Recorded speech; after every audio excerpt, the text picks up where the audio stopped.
positive, and sometimes they're hard to find in this caper. But Leek Aleer. Why are you looking at me with I didn't look at you at all. I did give you a side. I didn't know. With your side No, it wasn't about you. It was about us in general. Okay. We look for the bad before we We're look all for in the it good. But together. this wasn't hard to find. Leek Aleer, his last 10 minutes and the scenes after the game I thought were fantastic. But he was the star of the show.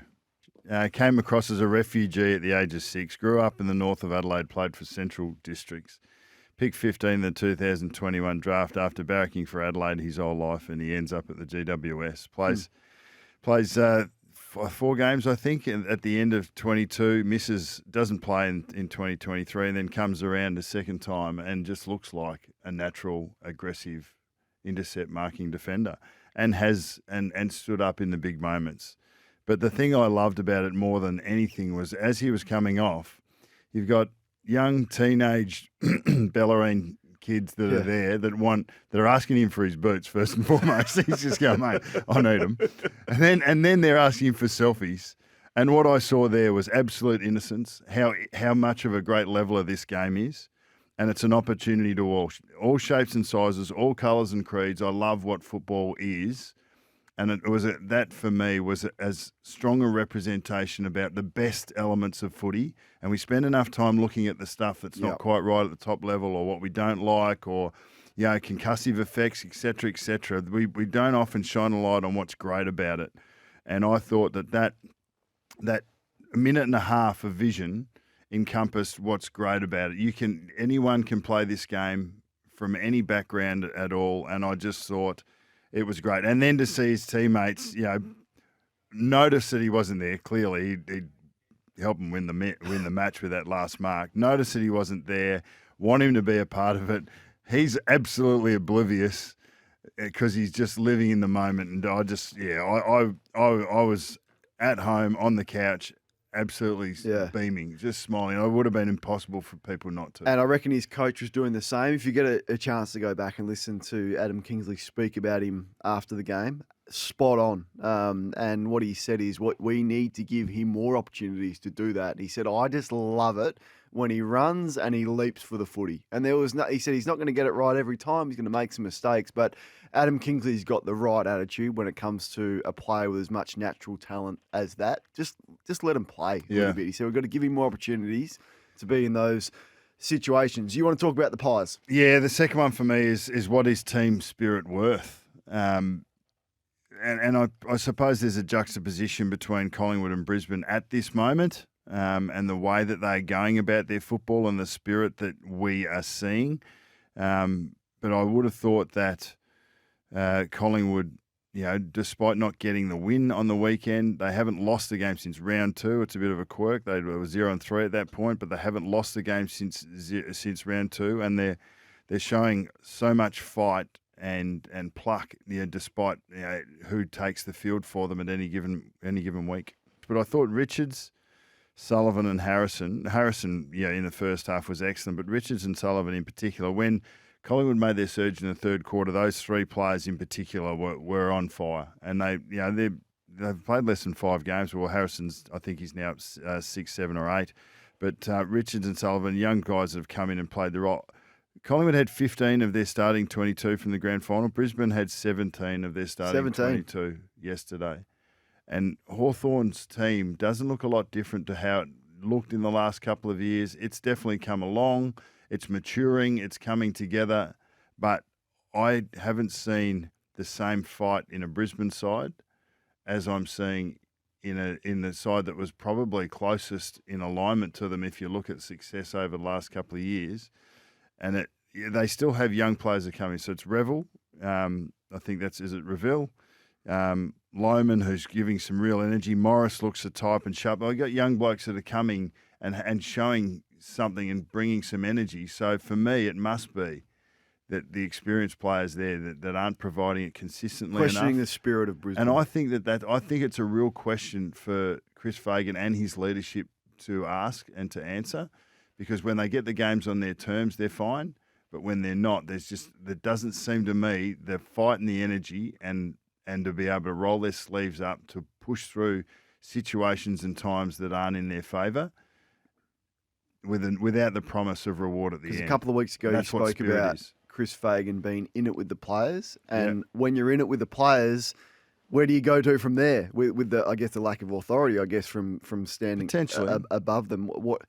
So where can he go? What tools does he have when they're now 13th, 4-6-1 after round 11, and they're getting beaten by a Hawthorn side full of kids, and you're questioning the spirit? Well, of the line? and they had a real period of momentum through the third quarter, which looked like they were back. That for all intents and purposes, they were going to steamroll over Hawthorn, but they weren't able to do it. I think. Speaking of Chris Fagan and the coach can only do so much. There are experienced players in that team that will choose collectively. You know, Neil's playing pretty good, playing really good footy. Dunkley's been playing really good footy. Zorko's been thereabouts, but Danaher and Hipwood in front of the ball should be great. We've already spoken about Rayner, how he's dropped Charlie off. Cameron. Like Andrews looked okay yesterday. They looked okay. But that's the thing. The 95% is expected, and they have talent, and they have the wherewithal to be able to do it. It's the last 5%, or even the last couple of percent, that's that spirit's that will to win. And at the moment, I think Collingwood have it. I can't see it. I don't see it in Brisbane. Well said. The Bombers? Yeah, and this is carrying on to the Bombers. I think there is.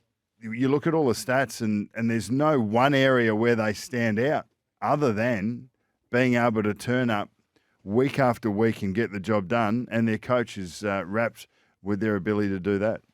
They're ninth for scores from turnover. They're ninth for scores from stoppage. That's 4. That's at their end of the ledger. They're 14th from scores against from turnover. So sides they're bottom 6 for being scored against. They're 7th from scores against from stoppage. So you look at that and you go, well, you know, where are they? Where are they actually getting these wins? And for me, it's they play the moments as well as any, and they understand the moment, and they play, even though they might not be perfect, they play and empty themselves out as much as any team in the competition at the moment. And I don't reckon the game has ever been more about moments than it is now.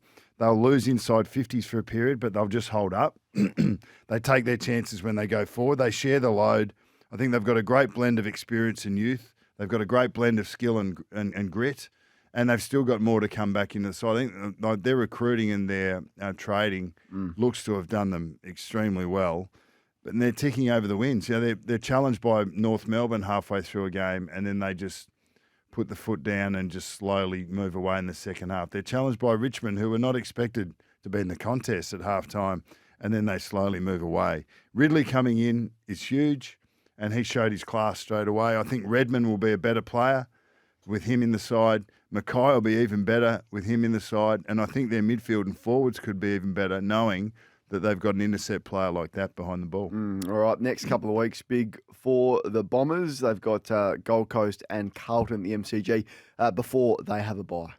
Number 4 for me is Geelong. They're in unfamiliar territory. 4 losses in a row. First time under Chris Scott, so first time since 2011. Some close ones. Melbourne by 8 points, Port by 6 points. We remember that. GWS, of course, by 4, and the flogging up in Darwin to Gold Coast by 64 points. But Chris Scott isn't going to lose his nerve. He's even though he hasn't been here before, I'm pretty sure that he knows how to galvanise his troops. Gee, they butchered the ball. They did. Late. Yeah, they turned it over, and it's really hard to coach that. I mean, I've heard that, Paddy Dangerfield's out, and we rely on him. It's so easy to go to the players that are out and saying that they're going to make all the difference. I thought Tanner Bruin was actually really good on the night. I liked him, but he needs more support through the midfield. And they played a little bit angry. Like I haven't seen that in a Geelong side for a while. We saw some of those off-ball hits, and they've got lost players for, Clark and Blitzavs for a week accordingly. But it's going to be really fascinating to see. They've lost their last couple at GMHBA. Richmond comes at a good time this week. Yeah, it does. I mean, and it's pretty sad to say that, isn't it? There's only a couple of sides, North and Richmond, at the moment that seem, West Coast, if you get them at home, are dangerous. If you get them away, they might be in the Richmond, North Melbourne category at the moment. But Geelong have found that their best is good enough, and that they can be beaten, and they are vulnerable if they don't play close enough to their best. But that's the type of competition you want. But they're still going to be in the hunt. It'd be fascinating to see what they do in the next 4 or 5 weeks to get themselves up. And the biggest topic of the weekend was umpiring. Yeah, and for me, as I said, it does serve us right. We shouldn't be surprised about holding the ball in particular and the interpretation of how we handle a ball winner and a tackler, given the reluctance that we've had to adjust anything around the interpretation of what prior opportunity is. And Damien Hardwick and Michael Voss were 2 coaches that added to the chorus of, I suppose, concern around how that part of the game is adjudicated. The coaches have adjusted to the way that's been umpired, and I reckon players are coached to fight the tackle because they now know that the tackler can't take you to ground because he's not going to risk hitting a head on the ground that he can't control. So wait for the best receiver, hold on to the ball, wait for the best receiver. If you can't find them, well, then just take the ball to stoppage. The players adjust because they know that if they don't drop the ball, they're good. There won't be a free kick against if they don't drop the ball because prior is so far weighted towards the ball carrier that there's no parity. And they know that the most likely way of a decision against is to actually try and handball or kick, and then you don't handball or kick. That's the most no incentive likely to try and get rid of it. So there's no incentive. So in my view, and this is a statement, it all comes back to prior opportunity and the idea that we need to protect the ball winner. And we can protect the ball winner, and we do protect the ball winner. We underestimate how clean players are, how much a ball winner knows his exits before he's won it, and how clear they are of where their teammates are in space to knock on or to move to if they were required to be able to move towards team's advantage. But the way we will protect the ball winner, I believe now, is to reduce his time to dispose the footy. Less prior. Is to minimise prior. I've always been an advocate to take prior away. And I understand that there's going to be those times when you're in the middle of a pack and you basically get tackled as you win the ball. So there's always going to be a little bit of grey area, but you need to remove the grey area as much as possible. The ball winner and the ball carrier has far too much option, far too much time, far too much choice compared to the tackler. And that is actually to the ball winner's detriment because that's where we're getting injuries. That's where we're getting head concussions. And right now, I don't know where we start to fix this without actually making a significant change to what we would deem the spirit of the game. And that is that we've got to make it easier for the tackler to be rewarded for his effort. Before we go any further, a couple of texts. Couldn't disagree with you more on this, Bucks. You will change the game and ruin it at the same time. And Ned from Canberra, Bucks, players won't pick the ball up in a pack. They'll just try and tap it out without taking possession if you scrap prior. That's hogwash. That is absolutely hogwash. Could you imagine Harley Reid choosing hogwash? Not that's my grandfather's term, isn't it? I nearly said ball. Anyway, can you imagine Harley Reid or Paddy Cripps or I don't know, Elliot Yeo, Petrarca deciding not to pick the ball up? When you take possession, you control the game. You control the game and you can do something with it. There'll still be don't argues that will occur. There will still be players wanting to win the ball because they control the game with the ball in hand. There will be less tackles, yeah. There'll be less handballs in tight, yes. There will be more quick kicks to the extremities of the ground, and therefore there'll be less congestion and we'll have less concussive impact. So they were knocked off by Melbourne, smashed really. The final margin was 38 points, but they'd kicked 5 goals to three-quarter time. Their scoring issues have been magnified and has been a problem they haven't been able to solve. Thought their entries inside forward 50 were that predictable. Melbourne took 19 intercept marks. Thought they bombed it long and played into Melbourne's hands exactly how Melbourne would have set the game up, even without Jake Lever. And he's finally admitted, I think, Ross, that they are nowhere near where they need to be after a pretty good year as his first coach yesterday. They're 15th with 3 wins after round 11. What are you noticing, Bucks, and how is it that you can solve a clear game plan issue that Ross Lyon is facing? Yeah, I think that it's been really clear and it's been well communicated, but probably not acknowledged as readily as it should. And that is their midfield just hasn't got the hasn't got the players to compete with other good Yet they had it midfields. last year. Well, they were able to sort of somewhat get there. Like they were able to cobble together a midfield that was able to at least break even, to give their forwards half a chance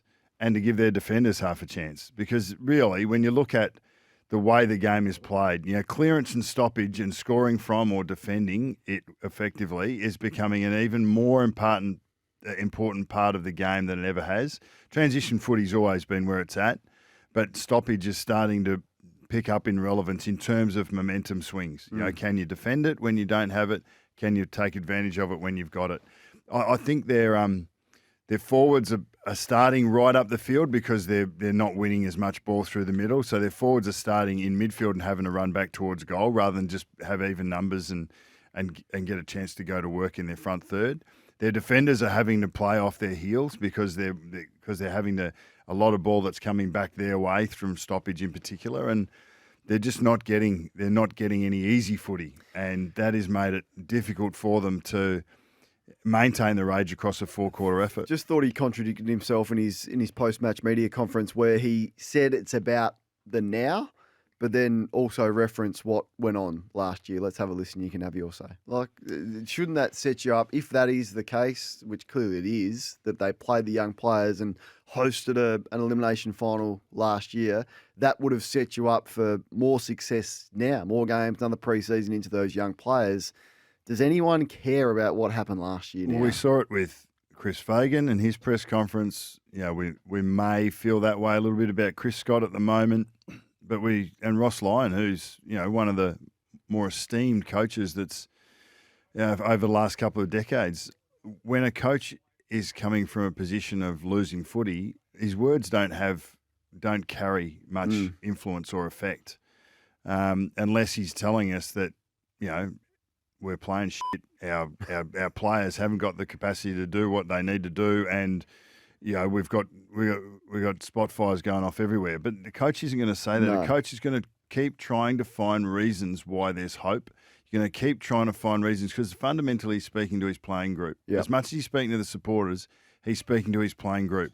So when he refers back to what they were able to achieve last year, he's saying, and maybe we should give St Kilda and Ross Lyon a little bit more credit for being able to put that season together against the odds.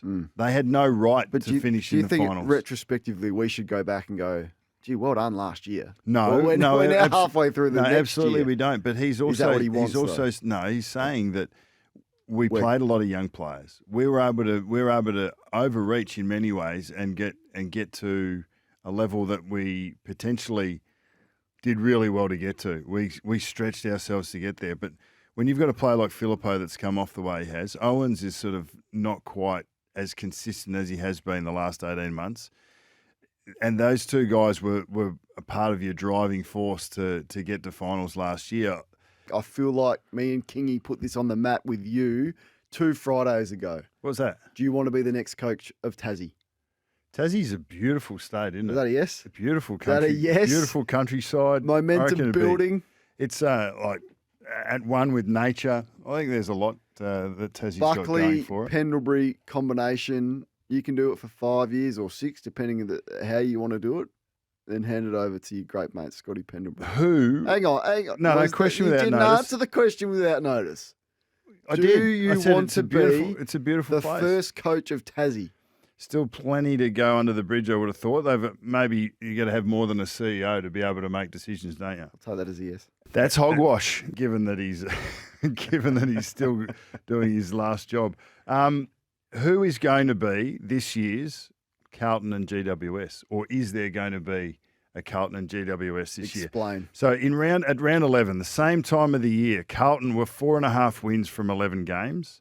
And GWS were 4 wins from 11 games. They were 14th and 15th on the ladder, respectively. 2 rounds later, so round 13, remember where Carlton got to.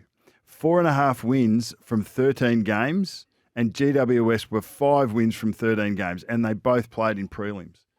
So is there anyone on the ladder, not even in, like you can look at sides that are 9th and 10th that are nearabouts. Is there anyone of Hawthorn, Brisbane, Adelaide, who are 4.5 wins and less that could make a surge and finish in the top four? The most likely would be Adelaide, but you'd really worry about their form away from the Adelaide Oval, where they're a completely different team. Brisbane are the most capable of doing that and have the most weapons, but once again, something is amiss with the Brisbane Lions and the way they're going about it this year. But the Western Bulldogs are 11th. That's the team. You could make a case that the Western Bulldogs are the second best team in it right now, and they're 11th.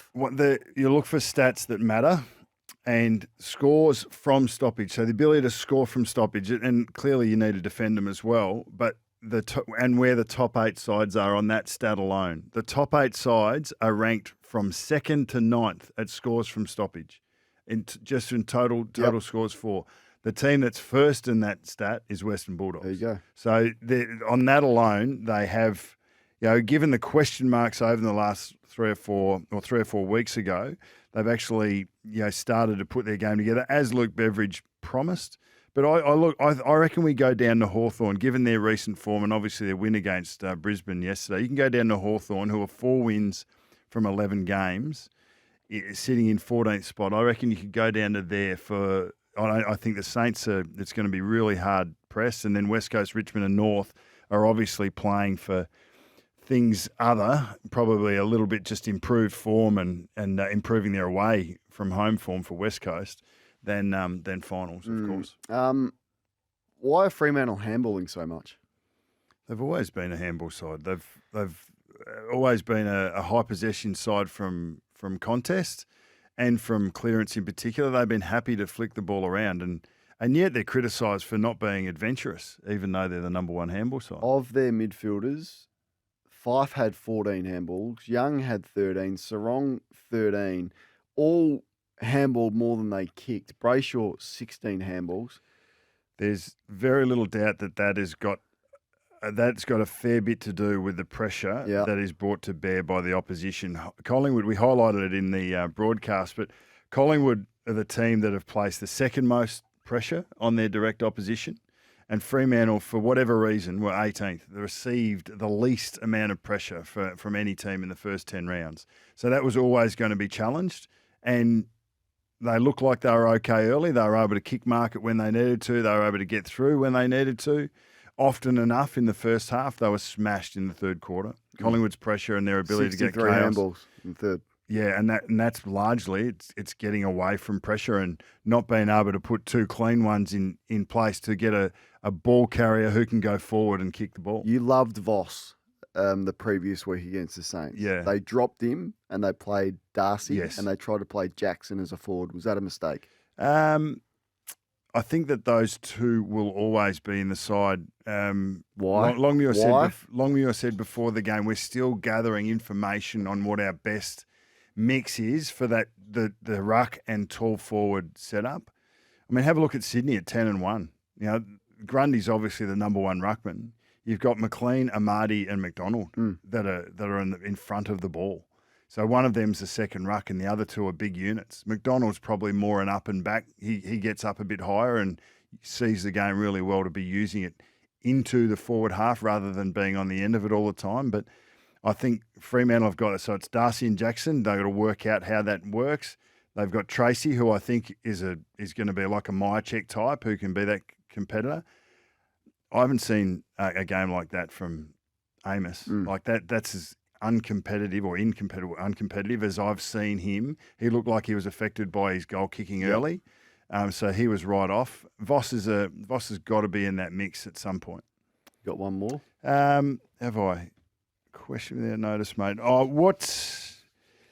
Do we underrate just a good, solid defender? Like we've got plenty of running defenders. Like who? Well, I thought Perryman's job on Myers and Perryman ended up coming off with a slight hammy late in the game, but Myers was nearly was unseen. He was inconsequential and that's the first time I've seen him stop. And Perryman went with him everywhere. It didn't matter where he was. So it wasn't a defend in the back 6 and I'm getting back here to find 25 touches and rebound. It was actually an old school, I am defending this guy. It was a tag. It was a tag on a high forward and he went with him everywhere. Perryman's done that as a half forward. He's done it as a winger. He's done it as a half back. He's an underrated part of GWS. Yeah, got their tactics right, didn't they? Adam Kingsley and the Giants. You've put Nat Fyfe's ability to defend on the what would that have been 3 years ago? I reckon probably at least on SEN. Yeah, I think How do you handle a player with the resume and reputation of Nat Fyfe when clearly there are some significant deficiencies in his game, as highlighted on Friday night against the Pies in transition? Yeah, I think there always has been. And I'm not just talking about Nat Fyfe. You're talking about every player in the competition. There are strengths that people bring to the table. There's very few players that actually, are 7, 8s out of 10s across the board in terms of what they bring to the table. Everyone has a softer underbelly or a weakness point that you can take advantage of. Some are too attacking and they don't defend. Some will receive their own ball and not go and win their own ball, so you make them susceptible to tagging. And Nat Fyfe is a player who wins the ball in close. He's never been a great field kick and he's not a great transition runner. But that hasn't stopped him from being a very effective player for a long period of time. He's not the athlete. So he was able to get away with it because of his fierce competitiveness, his ability to win 8, 9 clearances a game, to feature high in score involvements and scoring chains, to be an aerial presence, to mark the footy down the line and be a get-out target. Yeah, his marking has been huge. He's not any of that. He can't go forward because when he gets his opportunity, he's an ordinary shot for goal. So now he doesn't have the strengths that he was bringing. Not to say he's been awful or a disaster. You look at his numbers, they're fine. But I feel like he's limiting the way that Fremantle want to play with speed on the ball. Yeah, potentially, but that's in transition. I think I've spoken this morning about how important the stoppage game is, how important the clearance game is, and it's just getting yards, winning those contests and getting yards from stoppage is half the battle to allow your defenders to defend and to allow your forwards to go to work. And I think Fremantle have been really strong in that area, clearance differential. They probably haven't scored as well as they would have liked from it, but I think Nat Fyfe's been an important part of that clearance differential and getting his hands on the ball first and sharing the responsibility of a Sarong and a Brayshaw and a Young to be able to impact in that part of the game. So they go to Darwin. They go to Darwin this week. Should they rest him? Big trip. It is. I think that, as you go along, we've seen it with Scott Pendlebury, we've seen it with Tom Hawkins, like eventually the physical aspects of the game go beyond you. And when I say we've seen it with those players, you do at some point need to come off and regenerate through the season to be able to go. We've got 4 weeks of split rounds coming up and every team gets a bye over the next month. So I don't know if this is a period that you'll be resting players given that they're going to get a rest anyway.